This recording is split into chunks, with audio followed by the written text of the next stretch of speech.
शुक्रिया रजत जी। प्रधानमंत्री ने आज अयोध्या से अपने राष्ट्रीय संबोधन में भविष्य के भारत का नक्शा खींच दिया। नरेंद्र मोदी ने बताया कि भविष्य का भारत कैसा होगा। हम सारे लोग बरसों से राम राज्य की बातें सुनते आ रहे हैं, लेकिन राम राज्य क्या था, यह आज प्रधानमंत्री ने सरल शब्दों में समझाया और राम राज्य भारत में कैसे स्थापित हो सकता है, इसकी आसान व्याख्या भी की। सबसे बड़ी बात, यह संबोधन 130 करोड़ देशवासियों के लिए था, जिसमें इस देश का हिंदू, मुस्लिम, सिख, ईसाई सब शामिल है। मोदी ने राष्ट्र निर्माण और राम राज्य के लिए सबको साथ आने का आह्वान भी किया। पुनम तुमा देवजनाः पुनम तु मनसा धियः पुनम तु विश्वा भूतानि जातवेदः पुनेहि मां। जय सिया राम, जय सिया राम। क्रत्वा क्रतोरनु जत्ते पवित्रमर्चिक्षगिने विततमन्तरा ब्रह्मते न राम सदस्य राजा पृथ्व्याम नीतिवान अभूत। चरे खड़ी सह पोता सपुना तुमा नहीं दरिद्र को दुखी न दीना। सबे नचा मां पुनेहि विश्वतः वैश्वदेवे पुरते देव्यागात् यस्यामि मां बहव्य। जन्मभूमि मम पुरी सुहावनी बहुष्ट नर नारी कह समाज उत्सव शोभित। राम काज किनु बिनु मोहि कहां बिसरा।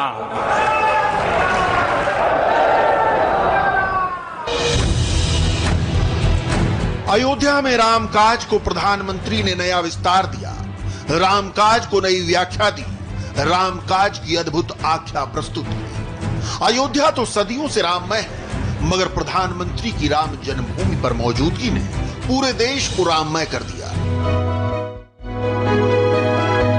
यह भी रामकाज का एक नया आयाम था। लोकशाही का सम्राट अयोध्या के चक्रवर्ती के चरणों में यूं गिरा था। इससे पहले प्रधानमंत्री को देश ने लोकतंत्र के मंदिर के आगे शीश नवाए देखा था। इस बार भगवान राम के आगे साष्टांग करते देखा। प्रधानमंत्री ने अयोध्या के आराध्य के लिए सारी वर्जनाएं तोड़ दी, तमाम बंदिशें तो खुद टूट गईं।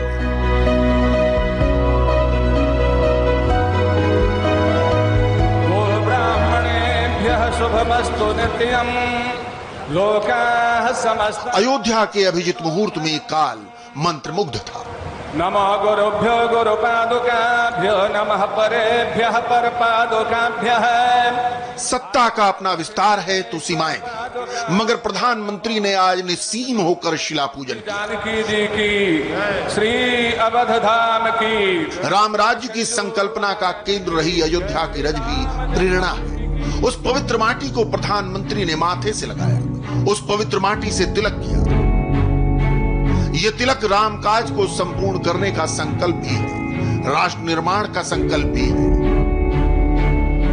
जिन 9 शिलाओं पर राम मंदिर खड़ा होगा, ये 9 शिलाएं सही अर्थों में राष्ट्र की नींव को समर्पित की गई हैं। नरेंद्र दामोदर दास मोदी यजमानः स्वराष्ट्र प्रतिनिधि भूतः। यजमान मोदी आज अयोध्या में राष्ट्र मंदिर के निर्माण का भी संकल्प ले रहे थे। अयोध्या में मंदिर निर्माण तो रामकाज का एक पड़ाव मात्र है। प्रधानमंत्री के लिए राष्ट्र निर्माण भी रामकाज का ही हिस्सा है। 130 करोड़ भारतवासियों को जोड़े रखना भी रामकाज है। प्रधानमंत्री ने मंदिर निर्माण को भी राष्ट्र निर्माण से जोड़ दिया।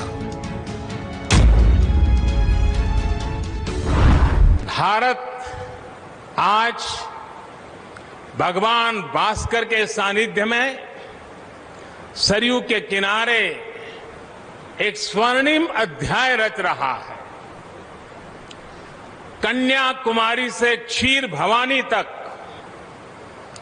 कोटेश्वर से कामाख्या तक, जगन्नाथ से केदारनाथ तक, सोमनाथ से काशी विश्वनाथ तक, समेत शिखर से श्रवण बेलगोला तक, बोध गया से सारनाथ तक, अमृतसर साहब से पटना साहिब तक, अंडमान से अजमेर तक, लक्षद्वीप से लेह तक आज पूरा भारत राममय है।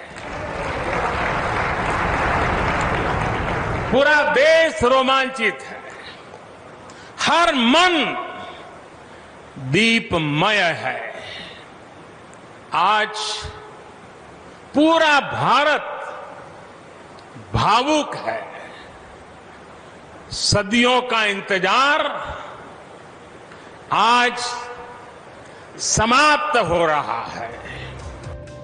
प्रधानमंत्री की ये अयोध्या यात्रा 29 साल बाद संभव भी हुई तो सीधे रामकाज के लिए। इस रामकाज का इशारा प्रधानमंत्री मोदी ने 29 साल पहले ही दे दिया था।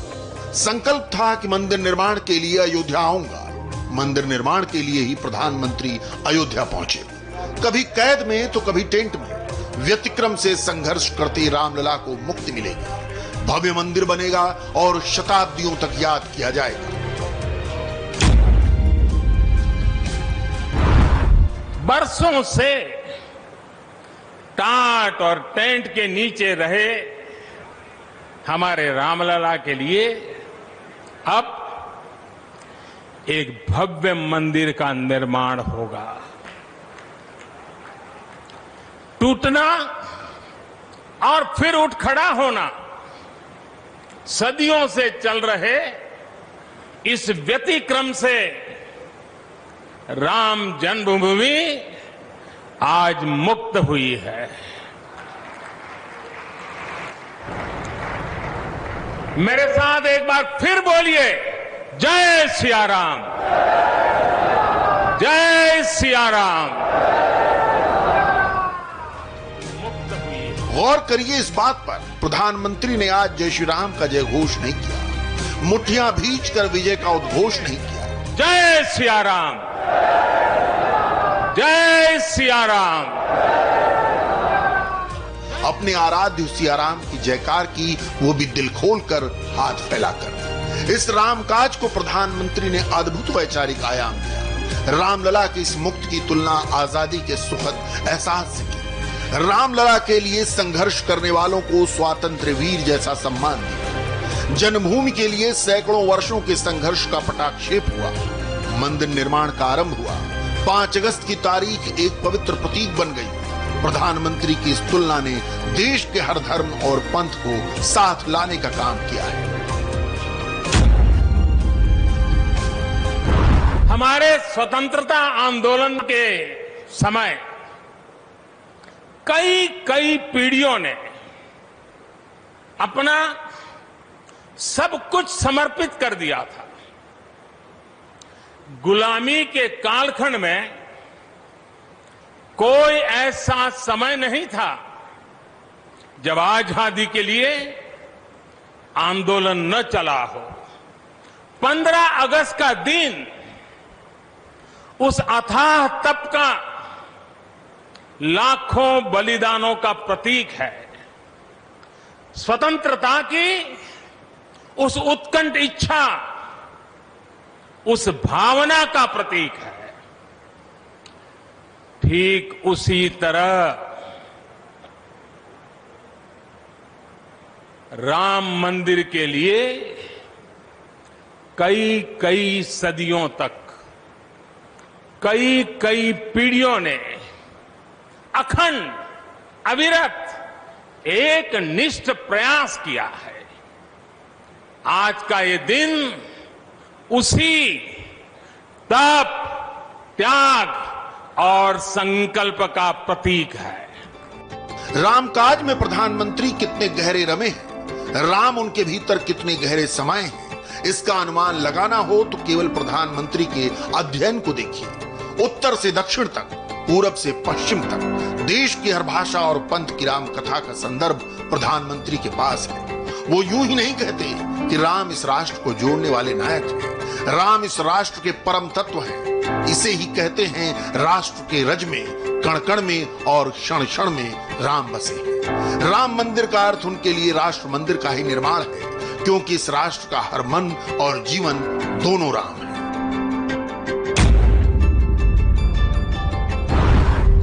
भारत की आस्था में राम है, भारत के आदर्शों में राम है, भारत की दिव्यता में राम है, भारत के दर्शन में राम है। हजारों साल पहले वाल्मीकि रामायण, जो राम प्राचीन भारत का प्रदर्शन कर रहे थे, जो राम मध्य युग में तुलसी, कबीर और नानक के जरिए भारत को बल दे रहे थे, वही राम आजादी की लड़ाई के समय बापू के भजनों में अहिंसा और सत्याग्रह के शक्ति बनकर मौजूद थे। तुलसी के राम सगुण राम है, तो नानक और कबीर के राम निर्गुण राम है। मंदिर निर्माण का कार्यारंभ राम नाम के साथ हुआ, मगर प्रधानमंत्री ने इस राम नाम को राष्ट्र को जोड़ने वाली सीमेंट बना दिया। एक ऐसा गोंद जो हर धर्म को इस काम से जोड़े, अपनत्व का भाव पैदा करे। मंदिर निर्माण किसी समुदाय को अलगाने के लिए नहीं है। अवध की गंगा जमनी तहजीब में अब अयोध्या की सरयू का जल भी समाहित है। मुस्लिम धर्मावलंबियों के लिए तो मोदी ने संकेतों में इतने संदेश दिए कि उस पर वर्षों तक टीका लिखी जाएगी। मोदी ने तो पूरे विश्व को राममय बताते हुए इंडोनेशिया जैसे सबसे बड़ी मुस्लिम आबादी वाले देश तक का नाम ले लिया। विश्व की सर्वाधिक मुस्लिम जनसंख्या जिस देश में है वो है इंडोनेशिया। वहां हमारे देश की तरह काकाविन रामायण, स्वर्णदीप रामायण, योगेश्वर रामायण जैसी कई अनूठी रामायण है। राम आज भी वहां पूजनीय है। कंबोडिया में रमकेर रामायण है, लाओ में फ्रालाब रामायण है, मलेशिया में हिकायत शेरी राम, तो थाईलैंड में रामाकेन है। आपको ईरान और चीन में भी राम के प्रसंग तथा राम कथाओं का विवरण मिलेगा। नरेंद्र मोदी आज हिंदू हृदय सम्राट नहीं थे। मोदी आज 130 करोड़ की आबादी के प्रधानमंत्री थे। विदेशों में राम मंदिर पर उनकी व्याख्या का मूल अर्थ समझिए। इंडोनेशिया और ईरान जैसे देशों का जिक्र कर उन्होंने साफ कर दिया, जब हमारे राम उनके आराध्य हो सकते हैं तो फिर हमारे तो डीएनए में ही राम भक्ति और देशभक्ति है। जय सिया राम, जय सिया राम। राम हम सबके साझा पूर्वज हैं। राम नाम ही है जो इस देश को जोड़ेगा, वैभव के शिखर पर ले जाएगा।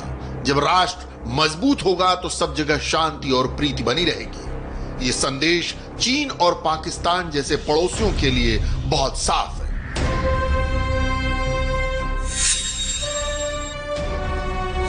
श्री राम जी का ही ये संदेश है, श्री राम जी का भी कमिटमेंट है। जननी जन्मभूमिश्च स्वर्गादपि गरीयसी। अपनी मातृभूमि स्वर्ग से भी बढ़कर होती है। और भाइयों बहनों, ये भी श्री राम की नीति है। और वो क्या है? भय बिनु होई न प्रीति। इसलिए हमारा देश जितना ताकतवर होगा उतनी ही प्रीति और शांति भी बनी रहेगी। प्रभु श्री राम ने हमें प्रधानमंत्री ने शासन की अपनी अवधारणा भी राम राज्य से ही उठाई है। अयोध्या में उन्होंने बेलाग ये बात स्वीकार कर ली। राम राज्य को एक आदर्श स्थिति और यूटोपिया मानने वालों को उन्होंने बताया कि राजकाज की राम नीति हर काल में सच है, चाहे वो सत्ता का स्वर्ण काल हो या फिर कोरोना का संकट काल। जो बातें राम राज्य में सटीक थीं, वो आज भी उतनी ही सटीक हैं। राम राज्य का दर्शन कभी पुराना नहीं पड़ सकता।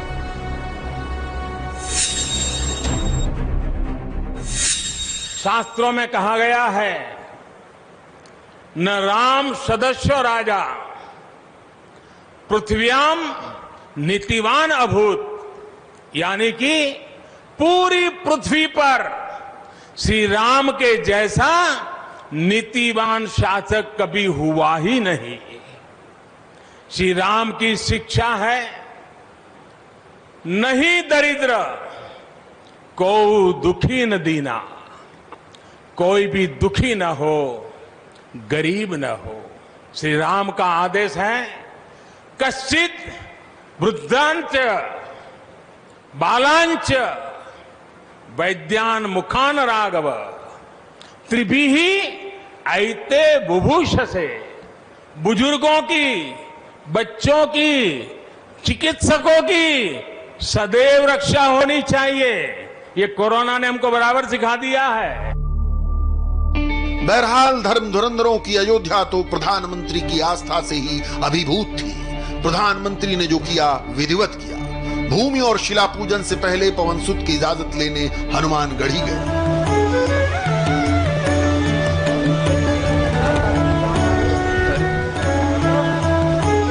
इस गढ़ी का महत्व समझिए। भगवान राम के बाद अयोध्या के राजा हनुमान ही हैं, इसलिए वो गढ़ी में रहते हैं। किसी भी काम से पहले उनकी इजाजत जरूरी है।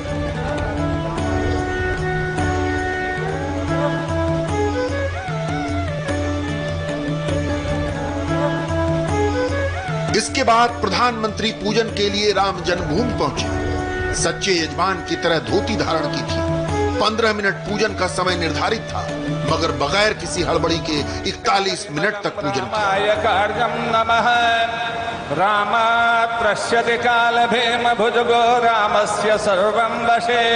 नरेंद्र मोदी पूजन के लिए कलश खुद अपने साथ लेकर गए थे।